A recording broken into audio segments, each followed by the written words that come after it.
They say guns instead of butter are bad. But what if they use missiles instead of butter? Or the story of how they ran out of a lot of butter there. Putin is rebuilding himself into the positions of the Golden Horde or Khan Kuchum. Well, what can you say? If the Lord wants to punish a state, he deprives it of its mind. In strategic terms, well, Vladimir Vladimirovich Putin has very successfully driven Russia's head into a soldier's boot or a Valenki. Well, we are lying there now and, accordingly, enjoying the smells. Apparently, the so-called SVO is gradually turning into a special economic operation in Russia.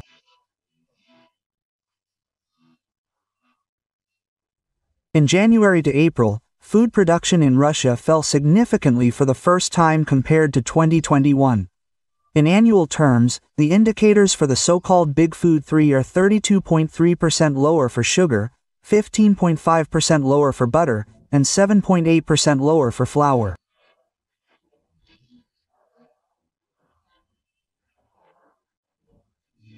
Moreover, not only the overall annual indicators are falling, but also those characterizing production in a certain period of time. For example, in April, Russia produced 35,000 tons less sugar than in the same period a year earlier, 108,000 tons less butter, and 72,000 tons less wheat and wheat rye flour, respectively. Have you noticed a decline in living standards lately? Yes, a significant decline. Goods are more expensive, especially food, and pensions, are not growing very much. Everything is getting more expensive. There is no increase, we are standing still. Yes, everything has become more expensive, especially housing and communal services have become more expensive and food products. A decline, yes, all 100% of the standard of living, that is, prices are growing for the worse. Housing and communal services tariffs are also growing, so, of course, it is felt, but pensioners' pensions are not really increasing. Formally, the Russian Federation is supposedly considered one of the leading producers and exporters of food in the world. And from this point of view, it would seem that it should not have any problems or difficulties with food. But, as it turned out, its agriculture largely depends on external supplies, from seeds to technologies for growing and processing agricultural products. Accordingly, under sanctions, its agriculture began to sag, who would have thought?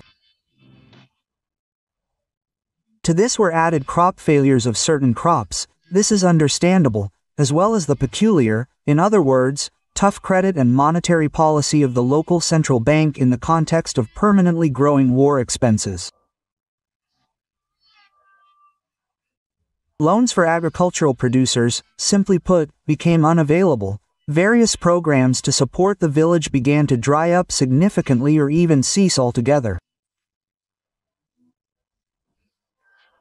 For example, today, butter production in the Russian Federation has ceased to be profitable and is now staggering at the so-called break-even point, confidently trying to lean towards the minus. We have been told for many years how Putin, Medvedev, the security forces and United Russia kicked out Western companies and concerns from Russia, that is, all these General Motors, Huas, Hondas, Mercedes, BMWs, Caterpillars, everything that could be kicked out and saved Russia from occupation, from the squandering of resources. Remember, Putin said back in December on the direct line that if he had known that the war would last not 3 days, but 3 years, he would have taken this step. And he said that, of course, he would have taken it, because, let's say, if they had not gone to war, then, accordingly, Russia would have degraded there, lost its sovereignty and would have become a raw materials colony of the West. Now it turns out that we, decided to pull off this multi-move maneuver and are ready to say back. Take everything you want, all the mineral wealth, just lift the sanctions, return our palaces, castles, make us handshakeable again, so that they don't charge us for nullifying the Constitution, there, usurping power, falsifying elections, political repression. How are things in the village in general? Do you have any production? What kind? There are none. There used to be a collective farm. Everything was in disrepair. There is nothing. Russian agriculture is on the rise. Rodnovatsa has been completely destroyed. Kolko Druzhba was. There was a quarry. PMK plant was. 10 years ago I was better off than now. I stopped buying fish. I buy very little fish, because it is unbearably expensive. It Was better 10 years ago, now it is even worse. Every year it is getting worse and worse. We buy less meat. Well, basically we only eat pasta, yes, potatoes. Now you used to not pay attention to prices, it hurt, but now you look at prices. And what is characteristic is that I do not make all this up myself. But this is what the Russians themselves write. In this case, our former compatriot, and now half-Russian Igor Dmitriev, a former deputy of the Odessa City Council, citing the official figures of Rosstat. I am even afraid to imagine what is happening there unofficially, so to speak, in reality. Russia has finally caught up and surpassed America. The prices for many products in Moscow turned out to be significantly higher than in New York. Just compare these figures. The difference was tens, and for some products even hundreds of rubles. Some things turned out to be a little cheaper. But inflation in Russia last year was almost 10%, and in the USA it was below 3%. So we will soon overtake America here too. At the same time, the average salary in Moscow is 136,000 rubles, against 579,000 rubles in New York. It turns out that Muscovites, earning 4 times less than New Yorkers, are forced to spend much more on food. In order for 140 million to be good, the war must end, because the war drives these 140 million into an absolutely horrific future. And it is almost impossible to return from this future. But for the one who is called the president, this is all completely wrong.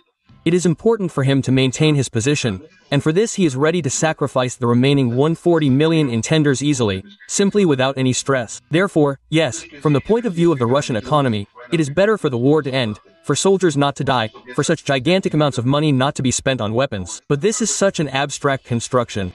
And this topic really does not interest anyone. Absolutely everyone in Russia is only interested in how to stay in the vertical of power, how to make the president love you. That's why all the pads are talking to the president, and the president needs a war, it's a guarantee of his power. That's why everything that's happening means the destruction of the Russian economy, the destruction of its future. The An-2 has been flying for 80 years, and they can't replace it.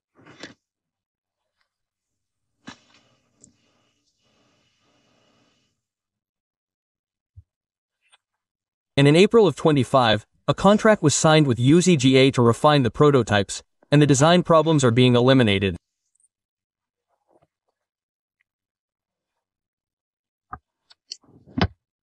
Vladimir Barsik, the director of Sibny, confirmed that the project is not being frozen, but certification may. I hope all these people have already been arrested.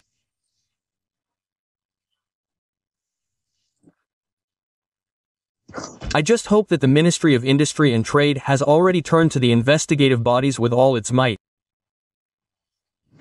I know Mr. Alekin. A very professional, very tough, very competent manager. I am sure that he will not tolerate this. Alarming and unexpectedly frank statements are increasingly being heard on Russian television. It was acknowledged on air that Donald Trump has not fulfilled a single key promise during his entire presidency. Moreover, it is now being openly stated that Europe is allegedly rapidly preparing for war with Russia, and the blockade of Kaliningrad is a very real scenario. Increased military spending, strengthening borders, and the deployment of new NATO forces along Russian borders are being discussed. Politician Vitaly Sarukhanov directly stated that, despite the change of power in the United States, Washington continues to actively help Ukraine, from supplying weapons to transferring intelligence, which is why hopes for improving relations with the new American administration have been completely destroyed. What do you think will happen next? But are there really any optimists in this studio who believe that America will not extend this military aid package or will not allocate a new one, in general, will abandon Ukraine and will not help it? Well, does anyone really think so? Are there really such brave people? Nevertheless, all the intelligence that Ukraine receives today, it receives from those same Western partners.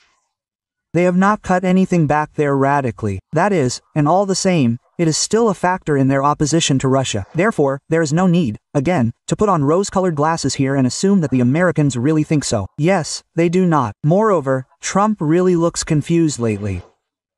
He looks like a man who has really promised a lot, taken on a lot. I agree that he is far from a stupid person, that he really is that same New York broker who proved to all of America that he can do anything, at least within the framework of America. Well, can he act on the scale that he is talking about today, global? Because we see the Palestinian conflict, the incident, it is not being resolved. The situation with Israel has not moved anywhere, neither to the right nor to the left. Obas will not let me lie with Iran. The same thing, we are meeting in the wrong place. That is, it turns out that from all of his declared public, these popular Canada, he annexed together with Greenland. Annexed today then with sausages Tulimi did not fulfill a single promise Dovel du convol to the end you do not understand this is already a question every time he says to me there is something to do we will do something else.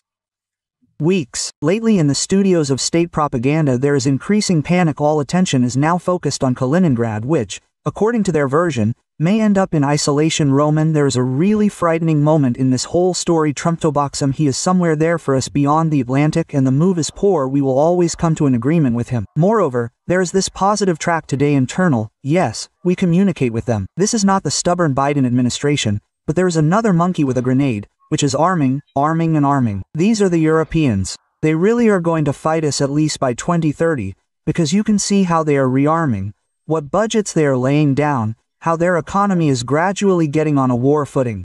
And what is most characteristic, here, at least as I see it, they are developing new ideologems, completely Astribian. Remember, I was saying that someday we will remember old Lady Merkel with affection or kind shudder. And we thought that Scholz, well, that's it, that's the bottom of European politics, there's nowhere further to go. And then from somewhere at the bottom there was a knock, Mers appeared with some kind of foamy drink, said, "Hold my mug." That is, these are not politicians, these are not managers, these are some kind of would-be managers who cannot be trusted with just a cart, you know, from a supermarket. The rhetoric has changed.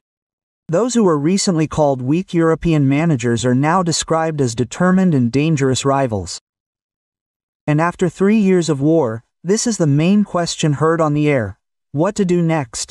I understand all this perfectly well, but these grief-stricken managers, who you can't trust with a cart, one works as NATO Secretary General, another works as Chancellor of Germany, a third works as Prime Minister of Great Britain, a fourth works as President of France. The fifth is sitting it out overseas, working as President of the USA. And what to do with all this now? Here, Roman, is the big question. What will all this lead to? I am still worried, and my colleagues have rightly noted, that a certain military crisis in the Baltic is brewing, that they are already still latently, threatening us that our ships will not pass through there, and so on, that the blockade of Kaliningrad is real, of course, and our officials are talking about this. The question is, how far will this monkey with a grenade go? What should we do? Because we don't want to fight, but the question is that, it seems, we are not being left with a choice. The same as from yours. Remember, right? We were simply forced to start this operation. This is a quote from the president. There are no safe places now. I don't know what will happen next. A difficult protracted conflict with a very serious enemy. Russian television continues to admire Operation Spider's Web and is no longer embarrassed to admit that it was a complete failure for them. Military correspondent Alexander Kotso said that the strikes on their airfields cannot be called terrorist attacks. After all, they are military targets. What happened to our planes all over the country? I'll be honest, I'm not inclined to classify this as terrorist attacks. We are at war after all. We are in a difficult protracted conflict with a very serious enemy. Well, I'm not talking about the collective West now, I'm talking about Ukrainians in their pure form, and because they are a very dangerous, cunning, inventive and insidious enemy. Now, it turns out, it's not only the West that is a serious and dangerous enemy, but Ukrainians in their pure form. If at the beginning of a full-scale invasion they had been told that they would publicly acknowledge the professionalism of the Ukrainian special services and would suffer such losses, Z-Patriots would have only laughed, because his colleagues are still trying to convince the people that they are fighting the collective West, and that is precisely why they have been marking time for years. We are fighting NATO, you are ignorant, Nazis. But Kotz admitted that all this is a lie, and they cannot cope with the Ukrainian armed forces. I'm also not a supporter of blaming everything on Western special services. Today, many of our highly respected authoritative experts say, It was not the Ukrainians who did this, it was Misha there, it was the SAT, it was the CIA. Listen, let's not, make our enemy, a serious enemy with whom we are fighting on Earth, some kind of stupid monkey that is incapable of anything without the curators Misha or Masad. This is not true. Ukrainians are very inventive, very cunning, as I have already said. That is, now Russian war correspondents themselves admit that their propaganda brazenly lies and underestimates the enemy's forces, calling Ukraine a puppet of the West, which is not capable of anything without their help. Some planes that we no longer make, well, such as the Tu-95, for example, yes, the idea itself, the execution itself, it seems to me, is purely Ukrainian. I would still say that this is sabotage, not a terrorist attack, because we are at war and they attacked military airfields, not civilian ones. What happened in the execution?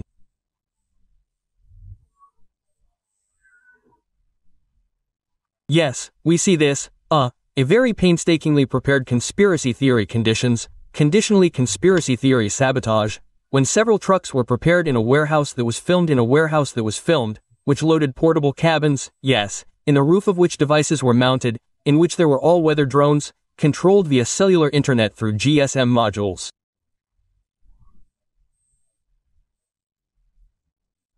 There are a lot of questions. First of all, well, we were not at all ready for the fact that there is no rear with these technologies. The question of using PV drones in the deep rear, well, it was a matter of time. Here you go, that time has come. That is, according to the Kremlin war correspondent, as a result of Putin's wise decisions, Russia no longer has a rear, and there are no safe places left in the country. After all, Ukraine can reach anywhere and hit targets thousands of kilometers from the border. The question that we have also been discussing, but I don't know for how many years. The question of protecting our aircraft at airfields. The question of physical protection. We are now getting videos from, I think, 2021, where our former head of the Ministry of Defense says that the construction of reinforced concrete shelters at airfields has begun. Where these reinforced concrete shelters are, is unclear. There are no safe places now. I don't know what will happen next. Maybe there will be a submarine base in Kamchatka, nuclear, or in Vedyevo, yes, in the Northern Fleet. That's it, anything. Or launches or checkpoints of our strategic nuclear forces there. I don't know what will happen next, again a question about the work of agents, when such, well, a whole organization, yes, a conspiratorial one, operates in Russia. Why hasn't it been exposed? Of course, there are many questions about this. The operation is developing successfully in strict accordance with the pre-approved plans. There are no losses in the Russian armed forces. In Russia, the income of funeral companies has increased sharply. In January to April 2025, they earned almost 40 billion rubles, which is 13% more than in the same period last year. At the same time, the greatest income was received by funeral organizations in St. Petersburg. In the Moscow region, the total income of specialized companies also increased by 13% to 3 billion rubles. In the Krasnodar territory by 12% to almost 2 billion rubles. In Tatarstan by 16% to 1.1 billion rubles. What happened? Why is all this happening? According to Rosstat, almost 663,000 people died in January to April, which is 4.5% more than in the same period last year. Also, according to Rosstat, in April, compared to April 2024, the production of a coffin went up in price by 9%, and a grave by 15%. At the same time, against the background of a significant increase in the price of funeral services, Russians began to cut back on the cost of burying relatives. In October to December 2024, traditional funerals cost an average of 25,000.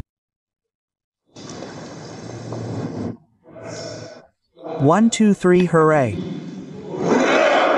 Hooray! Hooray! This year, there has been a noticeable increase in demand for cardboard coffins, which can be bought for 1.00 rubles versus 8,000 for a wooden one. Sellers claim that cardboard coffins can withstand a load of up to 150 kilograms and completely decompose in the ground within 6 months. They are like wooden ones in several decades. They also burn out faster during cremation. Hammer, hammer, hammer. And we, I am sure, will achieve the result we need. And they are simply transferring us to meat. Yes, it is generally just useless. The guys were told like this. Landing a forest belt, he says. Well, if you get to the Ukrainian stronghold, we checked all the drones there. It seems there are none. He says, I wish all SVSNs to attend Kobzone's concert. The whole country, in principle, the unity of the country rests on 3 pillars. These are TV, the central bank and the FSB. Do you understand? That is, as if propaganda financing of the regions from the center of Russia and this, well, as if a real puppet vertical, such a semi-invisible one consisting of forests, where each appointee to any position has a deputy in uniform. First, all the money is taken and then, handed out from the master's shoulder. And this model exists and was implemented precisely for this purpose, to make the regions dependent on the central government and suppress any thoughts of separatism. But this model works, that is, we see that the television is working, but it is not shaky, not Volca, yes, people are still sitting in their holes and pretending that this does not concern them. And their loyalty, it is very declarative and completely, as if not, it seems to me, not deep and insincere. The FSB, well, this is, of course, an effectively working mechanism, everyone has seen it. And we continue to observe. And then there is the central bank, but you can, as it were, let the problems be flooded with liquid gold to the extent and as long as you have this resource. And when the economy starts to limp, and we, as it were, well, there we do not reliably know the state of the Russian economy, because this, of course, is all the statistics. There is a subject of free creativity on the part of the people who are there, authorized to give us these statistics. This is exactly the same subject of propaganda as everything else. There are statistics, and therefore sociology, and therefore dictatorship capture them first of all, before they try to capture the media, yes. That is why we do not know what the actual state of affairs is and how long this resource will last. The fact is that the war objectively costs a lot of money every day, and objectively Russia's ability to export its resources and earn money on them has decreased. That is, if Medvedev used to say, there is no money, but you hold on. Now there is no more of it, but the expenditure has become much greater. And what to do with those we liberate? Can you imagine what kind of enemy agents we will acquire? The propagandists have received a new task, namely to convince the people that they need the entire territory of Ukraine, because they have no money to restore the destroyed cities. And what's more, it turned out that the Ukrainians are still a separate people, which cannot be called fraternal. Russian military experts and colonels said that the audience is demanding new victories and conquests. But this turned out to be not so simple, because they have been brainwashing the people for years, and many are now demanding to go to the 1939 borders. And propaganda has to find an excuse and explain that this is still impossible. Are we going to take Ukraine? Please, Mikhail Vladimirovich, that's true. As soon as we broke through to the Dnipropetrovsk region, Viktor Nikolaevich and I were inundated with letters. Take and that's it. Take, there's no point in discussing it. And we will only talk, the difference is where to go. Basically, you could say, up to the borders of 1939. That's it. Let's try to lay out the cards on the table, so to speak. First, the attitude of society. Well, the Ukrainians have shirkers, we have relaxants. Will they lay down their heads, yes, for this Ukraine or what? Got it. Thanks for the answer. And then the economy. Let's look at the state of the economy now. That is, state propaganda has just admitted that the Russians themselves no longer want to sacrifice their lives for the sake of territories. And they also said that they do not even have the money to restore those cities that were captured 3 years ago. And what can we say about new conquests? Mariupol, like Mariupol, just look at it, it's a picture, and people already live the same way as, say, in Kazan. Not yet. And why didn't we restore Azovstal? The question is up in the air. It means there wasn't enough money and forces. Specialized ones that restore such production. And what kind of plant was it? That is, they came to the territory of Ukraine, burned the cities, and now they say that they will not be able to restore it all. What can I say? The most real liberation. Earlier they assured that Russia would restore everything and it would be even better than before. You see, you need to look at the ruins, remember the ruins of Stalingrad, look at the ruins of Minsk. You see, when it is necessary, there is nothing left. My grandfather told me, he says, I have never seen anything like this. Because when it is necessary to liberate the land, we must liberate it, and we will restore and regret it later. But now no one is even trying to save face. And if, for example, we really push through somewhere into the boulder, take Kharkiv, Dnipropetrovsk, Nikolaev, I will not even mention Odessa yet. There is nothing to restore there. What money? The belly button will not come undone. Has anyone thought about this? No, but that is a question. But now they do not need Kharkiv and Dnipro, because there's no point in ruins after all. Our president talked about taking all of Ukraine. No, so far he talked about what? About the security strip or line. And what to do with those we liberate. Can you imagine what kind of enemy agents we will immediately acquire?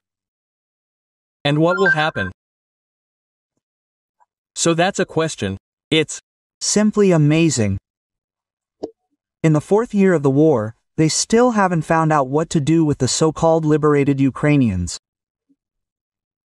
And now they are not brothers, but potential enemies for all of Russia. Will he hold the 3rd round of these negotiations at the end of June or not? What difference does it make? And who will there be to negotiate with? Well, Andrei Anatolievich, ask for real. Someone else is still worried, it will pass. Now they are worried about what we will hit and how we will hit, especially since it was said that we will hit. He says, no, I'm interested. But the third one, no, let's separate the 2 tracks. Negotiations are one thing, let's hold on for a minute is another. Did we confirm, or what, that this will be? What to talk about? Talk about what? Round 3. What to talk about? Memoranda have been exchanged. So, what? What are you talking about? In practice, the Russian military has bristled and is pushing through plans for a long war, aimed, among other things, at depriving Ukraine of access to the sea. However, the capture of Odessa seems to be a medium-term goal. At the current stage, Putin is focused on terrorizing Ukrainian cities throughout the entire depth of the country's territory, as well as organizing an offensive to capture parts of the Sumy and Kharkiv regions, even in the form of territories completely destroyed in terms of infrastructure and depopulated in demographic terms. But the radical militarists are again proposing to organize a circus with referendums in the newly occupied territories.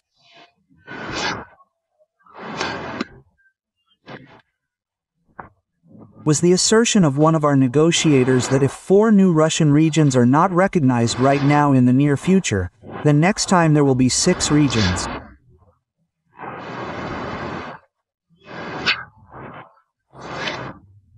This phrase sounded inside. We can confirm this. Moscow is not at all afraid of the verdict of the ineffective, effectively dead UN. They also don't give a damn about Secretary General Guterres' offer to become a mediator in new peacekeeping attempts. Yes, however, there are a lot of questions, including where the general peacekeeper of the planet has been for more than 3 years. Frankly speaking, a new negotiating show with his participation does not inspire any optimism. Moreover, in terms of information, UN peacekeeping can be a cover for expanding Russian aggression. But these people are sitting from head to toe in. Here are all these airfield commanders, FSB directors, service, this Narishkin, this Patrushev, and they think like this, that is, we have screwed up everything. So who can we punish? Everyone.